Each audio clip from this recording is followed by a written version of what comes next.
Olá pessoal, tudo bem? Hoje eu queria falar um pouco sobre momentos que marcaram a minha trajetória de estudos, o caminho que eu fiz para produzir o conteúdo que hoje vocês conhecem, né? O que aconteceu na minha vida, às vezes vocês me acompanham pelo YouTube, a maioria das coisas que eu vou falar são sobre temas, escolher um tema específico, fazer uma análise e tal, mas a vida da pessoa influencia tremendamente em como ela produz o conteúdo, no tipo de estudo e experiências que forjaram a própria pessoa, né? Então, o primeiro livro que eu li na minha vida foi que eu li assim sério, né, sem ser os livros de criança e tal. Foi A Volta ao Mundo em 80 Dias do Júlio Verne. Eu lembro que eu li esse livro numa edição da Melhoramentos, que inclusive eu tenho aqui atrás. Aliás, eu posso até mostrar para vocês. Eu guardei o livro. Essa edição ilustrada aqui da Melhoramentos, né? Então era cheio de ilustrações, cheio de notas aí do Império Britânico e tal. E aí eu peguei esse livro para ler.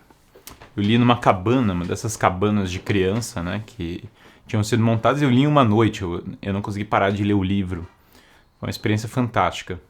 Mas ao longo da minha vida escolar, assim, eu não era muito engajado nos livros. Eles passavam uns livros muito ruins, assim, pra gente. Um outro livro que eu engajei durante a vida de escola foi O Mestre Gil de Rã, do Tolkien. Foi o primeiro livro que eu li do Tolkien, foi absolutamente maravilhoso, né? Em inglês é o Farmer Gills of Hen. Acho que agora em português lançaram, mas com outro nome. E aí eu lembro que, nossa, lendo esse livro eu falei, eles abriram dois mundos para mim. O primeiro, A Volta a 80 Dias, abriu a Era Vitoriana, uma visão global, a pensar sobre a Índia, sobre o Japão, sobre vários lugares. Toda a coisa do tipo, né, da postura do Phileas Fogg. E depois, no Mestre Gil de Rã, um contato com o mundo medieval, com o imaginário medieval, com outros modos de contar histórias, né? Mas, assim, no período escolar eu não engajei tanto com o estudo. Foi quando eu cheguei no colegial que eu comecei a estudar mais. Quando eu estava mais ou menos ali na quarta série, eu comecei a me revoltar bastante com o que eu percebia como uma certa doutrinação marxista da parte dos meus professores. Basicamente, meus pais, aliás, falavam pra mim, não se preocupa tanto com isso, tá? Isso aí não é, não é nada demais e tal. E eu tava bastante preocupado. A primeira vez que eu tive esse insight foi uma vez que eu tava no colegial, não, desculpa, justamente na quarta série. E a professora falou pra mim que o socialismo era maravilhoso, tá? E tinha uma foto no livro de Cuba e uma foto dos Estados Unidos. E eu lembro que eu olhei aquilo e falei, gente, é muito estranho isso, certo? Porque não bate, a narrativa não bate com a imagem. E eu cheguei em casa e fui pesquisar mais imagens e tal, e nenhuma das imagens batia com a narrativa. Eu lembro que eu fiquei bastante impressionado. Eu falei, bom, mas como é que pode, se esse sistema é tão melhor, se esse sistema socialista, como é que pode ele estar acompanhado dessas tiranias e dessa pobreza? Alguma coisa está errada nessa narrativa. E aí a desculpa era muito ruim, né? A desculpa era que Cuba era pobre por causa do embargo que os Estados Unidos tinha feito em Cuba, mas justamente então qual era o problema? Então era justamente não sendo socialista que Cuba teria enriquecido, qual era o nexo disso, né? Então eu lembro esse foi o primeiro momento que eu fiquei meio atento com isso, né? E aí como meu primeiro insight foi um insight bastante econômico, eu na época do colegial resolvi estudar economia liberal. Eu imaginava que esse era o modo de combater aquilo que eu via como uma educação socialista, né? Então eu comecei a ir atrás de livros de economia, ou livros de uma linha liberal, mais ou menos na época do colegial. Eu tinha interesse em livros de história também, então eu li a biografia do Churchill na época, umas coisas assim. Mas aí eu fui atrás do Hayek, fui atrás do Mises, eu li um livro do Murphy, do Instituto Mises, e daí eu lembro que eu saí com a ideia de que nós tínhamos que privatizar as praias, tal. Então eu virei bem... eu fui pra uma linha bem anarcocapitalista, assim, bem estilo colegial, assim.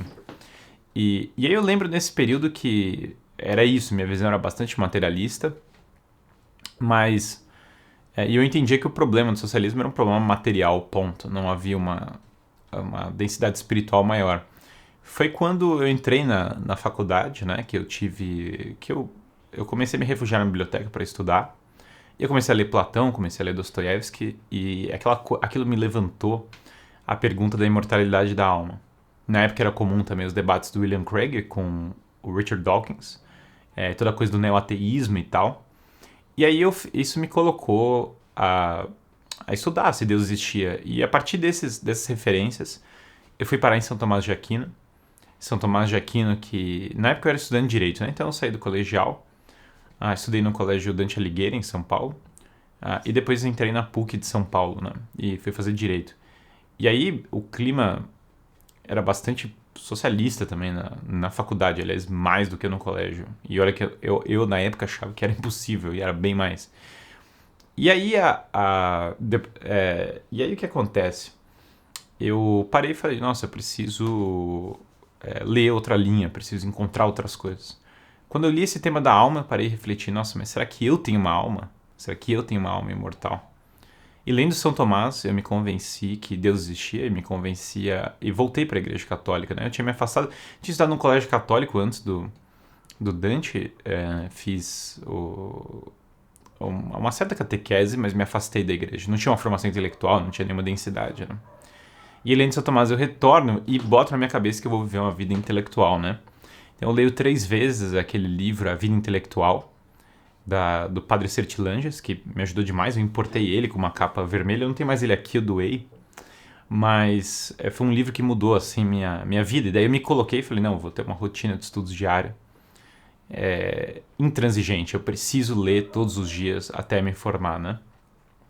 Ainda na época da faculdade de Direito, eu estudei bastante o José Pedro Galvão de Souza. Aliás, estou aqui com o livro dele. Aliás, uma das coisas alegres desse canal é que o livro do José Pedro Galvão de Souza, o filho do José Pedro Galvão de Souza, me ligou para falar sobre um vídeo que eu falei sobre ele. Então isso foi um momento bastante marcante, né? E aí, estudando Direito, depois eu largo Direito, eu saio da faculdade de Direito e vou para Filosofia. Por quê? Bom, eu tinha conhecido o Marcos Boeira, tinha entrado num grupo de estudos, gravei um vídeo sobre o Chesterton, o vídeo era sobre distributismo do Chesterton, tinha dado um sucesso bacana, e aí fui gravando vários vídeos e aquilo tinha um sucesso e eu comecei a dar aulas. Foi por causa do YouTube que eu resolvi ser professor, isso lá para 2012, 2013, a gente tinha um grupo chamado Círculo de Estudos Políticos. E aí eu participava de vários debates intelectuais e tal, era um grupo bastante agradável. E aí eu falo assim, bom, preciso ter uma formação mais sólida na filosofia, preciso me dedicar mais intensamente à vida intelectual. E aí eu fui estudar no Mosteiro de São Bento, de São Paulo, né? Em filosofia, eu tive alguns professores mais velhos, mas algumas matérias muito boas, uma matéria de grego muito boa, uma matéria de latim muito boa. Mas é que sim, o grosso tinha um professor muito bom de Santo Agostinho, mas o grosso do estudo que eu fazia era autodidata, né? Era por fora das matérias do mosteiro, né? Na mesma época eu comecei a dar cursos tanto para alguns alunos, que a maioria era do ITA, lá em São José dos Campos, como para alguns empresários lá no Paraná. Me apaixonei pelo Paraná nesse período. E aí, ao final da faculdade, eu caso, né? Casei com Ana Clara, que é a alegria da minha vida. E nós temos 3 filhos, né? Nós temos a Catarina, a Esther, e agora tá vindo o Tomás. E, claro, a vida em família contribuiu muito para a minha vida intelectual também. É uma alegria, ela contribui para o amadurecimento da pessoa e, portanto, contribui para a pessoa ter que levar a vida intelectual de uma maneira mais séria, né? Também comecei no período da faculdade a dar aula em colégio. A experiência foi muito boa dar aula em colégio, porque força uma didática bastante simples se você não consegue dar aula no colégio. Se você não consegue passar uma didática boa, você não consegue dar aula em colégio, né? Então, essas experiências como professor foram muito boas, né? Depois, claro, eu tive toda uma participação no governo que me fez repensar o modo como eu vejo a política, a filosofia política, e muitos meus estudos foram por essa linha. Eu trabalhei no governo federal, trabalhei depois no governo do Paraná, né? Eu nasci em Natal, Rio Grande do Norte, cresci em São Paulo. Eu morei em Brasília e em Curitiba também, então já morei... já viajei bastante no Brasil, já morei em vários lugares do Brasil. Eu acredito que isso tem uma importância, e essa visão do governo me fez pensar muito sobre o tradicionalismo no Brasil. Era uma ideia que eu já tinha visto no Zé Pedro Galvão de Souza, mas as origens do Brasil, as jornadas, a carta do Pero Vaz de Caminha, aquilo que foi a monarquia brasileira e tudo isso. Então foi uma coisa que eu despertei bastante, tendo tido uma experiência vendo a dificuldade, o quanto é travado o Estado moderno, assim. Eu falei, bom, tem um sério problema aqui de vários lados, né?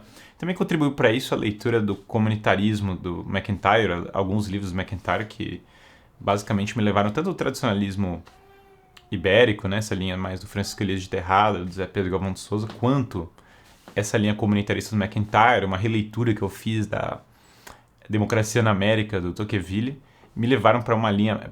Bom, e aí, claro, essa coisa do distributismo. Eu comecei minha carreira lendo Chesterton, então isso acompanhou a minha vida inteira. Então, mais ou menos, foi assim que eu formei meu pensamento político, né? Ao mesmo tempo, aquela linha liberal, quando eu me converti, eu deixei de lado, porque eu entendi que ela era muito limitada para explicar a realidade. Eu vi aquilo como um reducionismo, porque não envolvia nenhum dos aspectos morais. Que agora, para mim, com as ideologias que foram se gestando, inclusive nesse período que eu falei para vocês, fica muito claro o quanto esses aspectos são importantes, o quanto eles determinam muita coisa na sociedade. Então essa linha liberal realmente eu deixei bastante de lado, né? Tolkien me acompanhou a vida inteira. Eu li o Tolkien quando era adolescente. Eu redescobri o Tolkien depois que comecei a ver uma vida intelectual. E mudou muita coisa na minha vida. São Tomás acompanhou a minha vida inteira. Eu sempre brincava com meus colegas que eu entrei na faculdade de filosofia entendendo que São Tomás era o melhor filósofo. Eu saí da faculdade de filosofia tendo certeza que São Tomás era o melhor filósofo, apesar de muitas pessoas terem tentado me convencer do contrário. E o mestrado em filosofia também não me convenceu do contrário. Eu voltei para a PUC e concluí meu mestrado em filosofia na PUC de São Paulo, que foi uma experiência interessante, sem dúvida. Então eu passei bastante coisa. Nesse meio do tempo, claro, a literatura me acompanhou demais. Então, como eu comecei a minha trajetória com Dostoiévski, sempre Dostoiévski, Dickens, Shakespeare, o próprio Camões, Cervantes, tem Homero. Eu acho que todos esses autores me acompanharam muito. Plutarco me acompanha demais, Cícero, toda a história do Império Romano influenciou demais meu modo de ver as coisas. Claro, a história da igreja de Daniel Hobbes e toda a formação católica, sem dúvida nenhuma, contribui demais para a vida intelectual. A formação católica boa e a vida intelectual são quase indissociáveis. Assim, eu vejo elas como muito, muito relacionadas. Cada dia que passa também vejo sabedoria no modo como Chesterton via as coisas, né? Naquela simplicidade comunitária, naquele modo de bom humor e naquele modo de melhora do imaginário. Eu acho que tudo isso tem um impacto tremendo, né? Para a vida das pessoas. Eu entendo que nós vivemos uma crise muito grande, uma crise civilizatória, que a grande solução é a cultura, mais ou menos como The Tempest, do Shakespeare, que termina, e o Shakespeare está encerrando a carreira dele, né? E tem esse mago próspero, que é um símbolo do próprio Shakespeare, também um símbolo da providência. E o mago próspero faz peças dentro da peça para mostrar para as pessoas a importância da castidade, a importância da lealdade e o problema do maquiavelismo político e a ordem perdida, né? Então ele vai criando ele tem um espírito, né, que o acompanha, que é uma espécie de espírito da criação da natureza e que ilustra essas coisas. Então eu entendo que esse espírito de arte, ele é uma das coisas que mais importam para mudar as almas das pessoas, porque a crise política, na real, ela vem de uma crise das almas, né? Eu fiz viagens maravilhosas para Roma e Madrid, tive essa honra na minha vida, e de contemplar as obras de arte do barroco espanhol, as obras de arte da Renascença e tal. E quando você olha a Pietà, as pessoas podem até não entender a doutrina cristã. Hoje a formação é muito ruim, a maior parte das pessoas da doutrina cristã. Mas quando elas veem a Pietà, ou quando elas veem as obras de Velázquez ou de Murillo, elas têm algum tipo de insight em como a realidade é divina. Elas veem de algum modo como uma realidade divina. Claro que o cinema acompanhou minha vida desde o começo. Já na época do colegial eu era ficcionado por filmes, assim, eu via muitos.